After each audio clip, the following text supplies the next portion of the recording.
Hi, my name is Tony, and this is my vegan journey.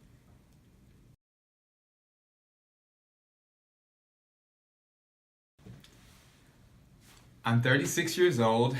I've been vegan for about 6 years, and as of now, I'm an entrepreneur, but I'm also a classic menswear enthusiast. I actually also a professional wardrobe consultant, so I fit guys for custom clothing and suits, and um, I'm very passionate about that. But yeah, that's pretty much in a nutshell what I do, and I'm very passionate about being a vegan too. So yes.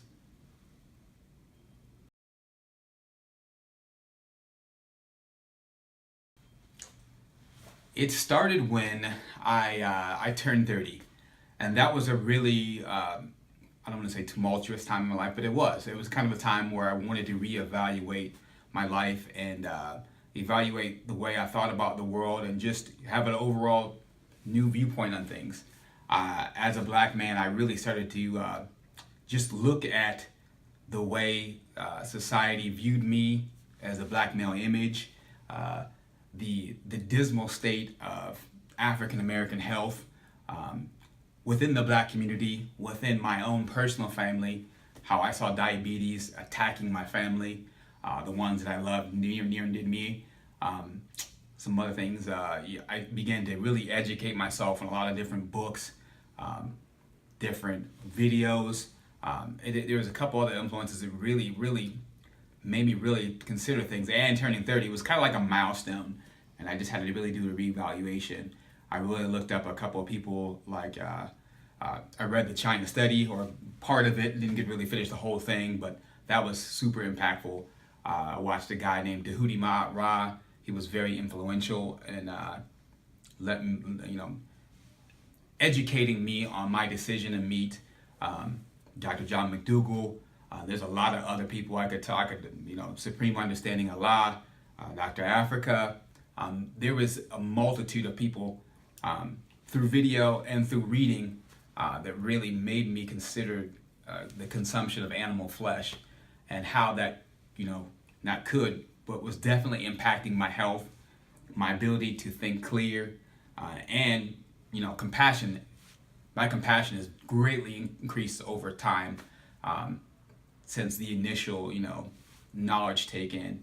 So it was a lot of, I would say it would probably be about 2 years, or maybe a little bit more than that, of really educating myself, hearing this and hearing that, and it was just more and more and more. And then turning 30 and then making that mass decision, I kind of went cold turkey. I just jumped right into veganism. It was very intense. It was very intense, but at the same time, the benefits were, almost instantaneous. Very very quickly, I saw changes, and from making that decision. But yeah, it was the main influence is really seeing as a black male. And I don't want to just always go back to that, but I think there's a lot of stereotypes, a lot of negative imagery and things that I really I wanted not so much to even combat, to really I wanted to challenge in my own mind and my representation, and what I could do and what I could be, and for my health and for my family. So yeah, that's kind of like a short version. I could go really deep into it, but we'd be here all day talking about it. Yeah, yes.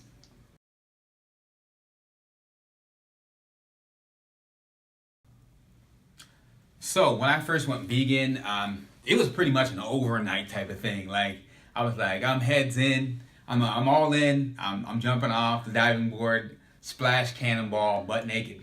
So like I said, it was a pretty good foray into it. I was never a good cook. I still am not a great cook. I saw, oh yeah, I actually did. I made a big purchase, which another thing was really great. I bought a Vitamix. Went out and purchased the top of the line $650 blender at the time. It was a package that I got, and I did it in three payment installments. It had also had a book that also that helped me out too. It was Annie Foe's Raw Kitchen or something like that. I don't know if Annie Foe's still out there, but that book actually helped me out. my big thing that really helped me in the beginning too was smoothies. Like I would smash smoothies, green smoothie after green smoothie, because it was easy for me to eat. To add the greens with the fruit, and then just huge, massive smoothies. I mean, that's what really what I got into. I got into almond milk. I got into coconut milk and smoothies, and basically I ate beans, rice, and fruits and vegetables, and a lot of French fries, dude. Oh my God!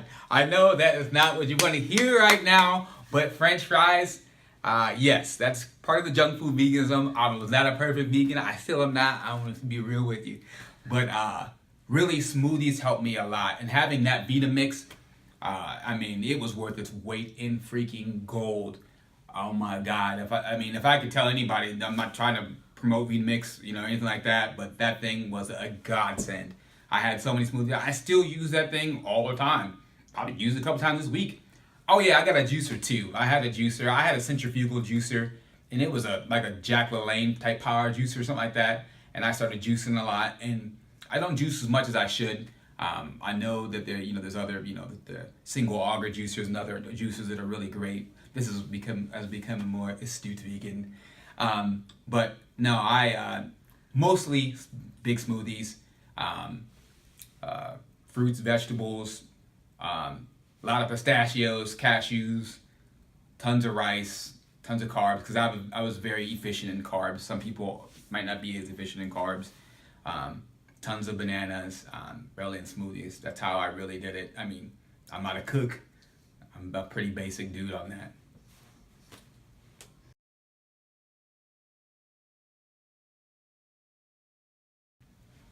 So I turned 30. I took this massive plunge into this unknown world, only a world that I saw on paper and in books and through videos. And the initial transition was definitely, I'm not gonna say a lot, it was pretty difficult. Because where I was working at the time, it was difficult.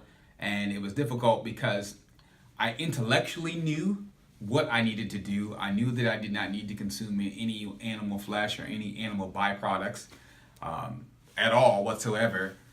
It was just a matter of execution that was kind of tough for me. But I did have a fairly rudimentary diet. I stuck with mostly carbs. I'm a huge rice, beans, black beans, and fruits and veggies. But it was pretty drastic. It was pretty drastic when I started it, because I'm already like a thin. I'm a kind of a skinny dude. I'm an ectomorph. Some people call it. You can go into all those things: ectomorph, mesomorph, all those things. But I'm a pretty thin guy, and I think a lot of times as a black man, I think your masculinity, and I think a lot of guys are worried about their masculinity coming through, even though I don't know. How do I word this? I think there's a sense of hypermasculinity at times, especially within the black male community, and I had to really evaluate my masculinity versus me not eating meat and dairy, cheese, anything of that nature. And I was already a slim guy, and I lost even more weight. So I had to really challenge what I believed as being a masculine man, which I know some people are concerned about. But as time progressed, it got so much easier. I felt so much better, and so much clarity of mind came through. My senses went from, I felt like I was almost like a walking zombie. If that's a good description, walking around. When I stopped eating dairy, cheese, meat, all those things, I got a sense of clarity in the mind. My sense of smell, the acuity of my thoughts, all those things became sharper. I could smell things now. I could taste things. It's like living life behind a set of dull, crappy sunglasses, and then you get a pair of. That's like you get drugstore glasses, and then you get a pair of Maui Jim polarized glasses. They're $450 glasses. Excellent glasses, by the way. But it's like night and day. You're the same person, but things became so much more clear. So yeah, the initial transition was not a game at all. I needed more moral support. I needed more support from friends and family, but I didn't have anyone. But I was dedicated to this, and I saw the benefits, and I knew in the long run it was good for me. It was good to be able to influence others in my circle of influence and sphere of influence, and it's only going to be beneficial for, hopefully for you right now watching this, whether you're black or whoever you are. It can be done, and it's I don't regret it for one day.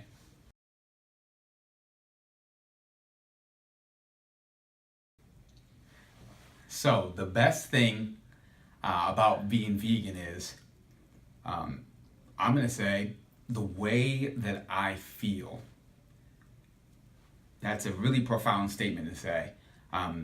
The way that I feel, the way that I physically feel in my body, almost like, it's hard to describe, almost like a lightness in my body. Like I sleep easier, go to sleep easier, I wake up more refreshed, clarity of mind, my taste, my senses, my sense of smell. And this is going to be a bold statement, but I say it. I really feel like, for me, this is not for everyone, but for me personally, I felt like there was an elevation in my own personal consciousness and my connection to things. I really felt, and as time has progressed, it's gotten a little bit more. I feel I'm more connected, and I know more. I don't say I know more. I feel more connected to. I would say definitely animals. I feel more connected to. I don't know. It's so hard to really put it into words, because it's more than a feeling. Because you can say some things intellectually. I can tell you a lot of things intellectually about love, but until you experience it, you can't always put that into words. And that's what I really want to say was awesome about going vegan, is that feeling, the elevation of consciousness, but even just everyday things. Like when I have pizza, I don't eat any cheese. I get extra sauce. I do a ton of veggies, and I eat that. I can taste everything so acutely. It's kind of like, I'm also an artist too. It's kind of like when you're a young kid. You give a kid a box of crayons. You see the grass, and most kids, not all, but most kids, they'll see grass. They'll grab a green crayon, and they'll scribble the grass as with one green crayon. And as you grow as an artist, as you evolve, as you mutate, you start to see the grass has actually more than one shade of green. There's variances in that green. So there's an olive. There's also like a verbena, like a limeish color. There's different shades within that green. And that's how I want to be able to say that I felt and I feel as a vegan.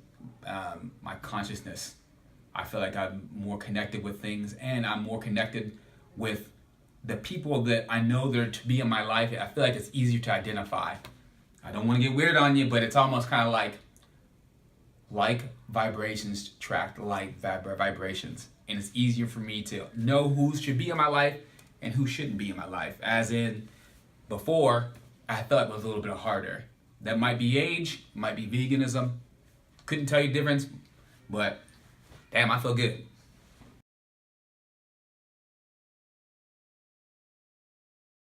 All right, you guys want to know about some of Tony's favorite foods.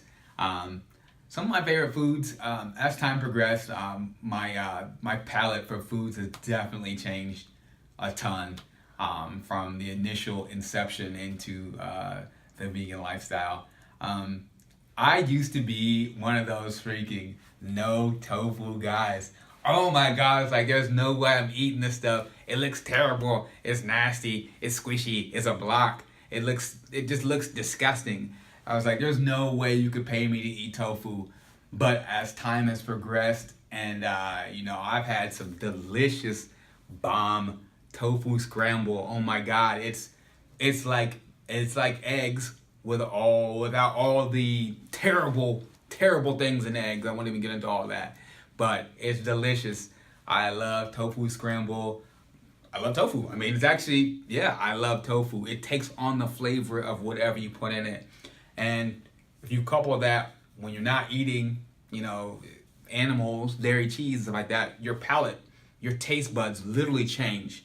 Like, I really can taste things way better now. So when you add seasonings, fresh herbs, and spices to the tofu or to whatever else it is, I mean, things just become more enjoyable. I'm a huge, huge pineapple fan, man. I love a fresh pineapple. I smash a pineapple. I'll chop one open, just devour pineapple. I'm a huge pineapple guy. I'm pretty simplistic. Like when I go out to eat, you know, I'll go to a BB Bop and literally modify everything. I'll go to, you know, a Chipotle and modify everything. I'll go to, you know, your Fusion, modify everything. I'll even go to nicer restaurants, you know what I mean, and still, hey, you know, I'll be polite. I'm not, you know, the preachy vegan type of guy, you know what I mean. I keep it nice, polite, and ask them what options do you have, or if you do have any. And if not, I can usually modify things on the menu to say, hey, you know, can I just do it this way? I'm very friendly about it. I'm very low key about it. I'm pretty relaxed when it comes to that type of thing. But literally, if I say I had favorite restaurants, really, I don't have a favorite restaurant per se. I love it when I find a place that has plant-based options, vegan options. You know what I mean? I'm like super excited about that. Oh my gosh! But some of my favorite foods, I love blackberries. You know, I love berries. I'm a berry man. I love pineapple. I'm pretty simplistic. I like, you know, vegan breads. I like, you know, I could go into certain brands and whatnot, but I have a lot of favorite brands that I do enjoy. I could, you know, Ezekiel 5-7 bread. There's some really good, some really high quality, nutrient dense breads. But really, I'm kind of like very rudimentary when it comes to my eating. And there might not be some people, I don't have time to sit down and watch videos and people learn how to, you know, cook and do this and that. I found that, you know, as time progresses and I still educate myself, a lot of raw foods, man. I just feel better that way. And guess what? You don't have to have everything. You just cut it open, you eat it. It's simple, it's easy, and you feel good. So that's kind of like my food options. Nothing in particular.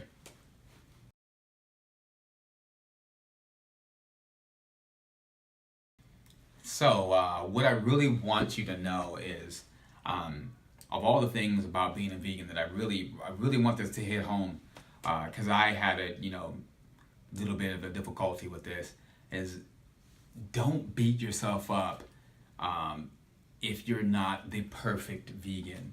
I really feel like it was very difficult at first because I was like, okay, I'm a vegan, I'm living this lifestyle, I'm gonna eat this, I'm gonna eat that, I'm gonna eat that. And being that perfect vegan and, you know, not ever slipping up, and then you talk to people who say, hey, I'm a vegan, you're super excited, you wanna tell everybody, you wanna jump up and down, you wanna wave your flag, and you wanna, you know, go out and tell everybody, which is a good thing, but at the same time, then if you slip up, you beat yourself up mentally, and you're all over the place, and you're like, oh my gosh, I want to quit this. This is too hard. All I can say is keep pressing forward. It gets easier. Trust me, I'm living proof of it.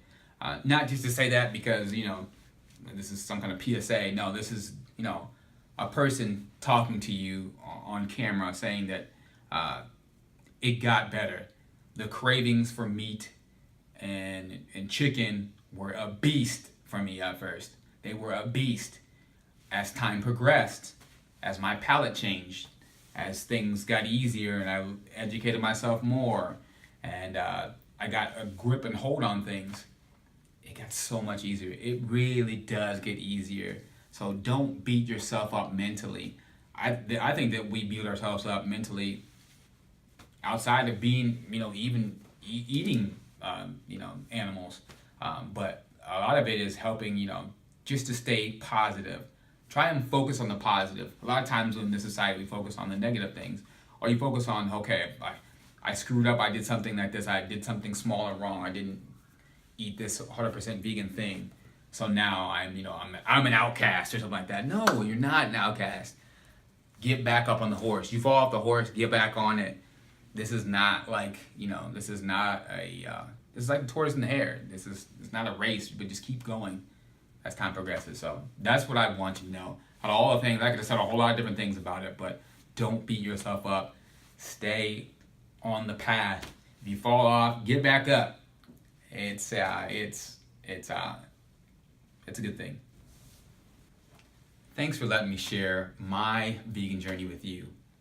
And honestly, the best of luck with yours.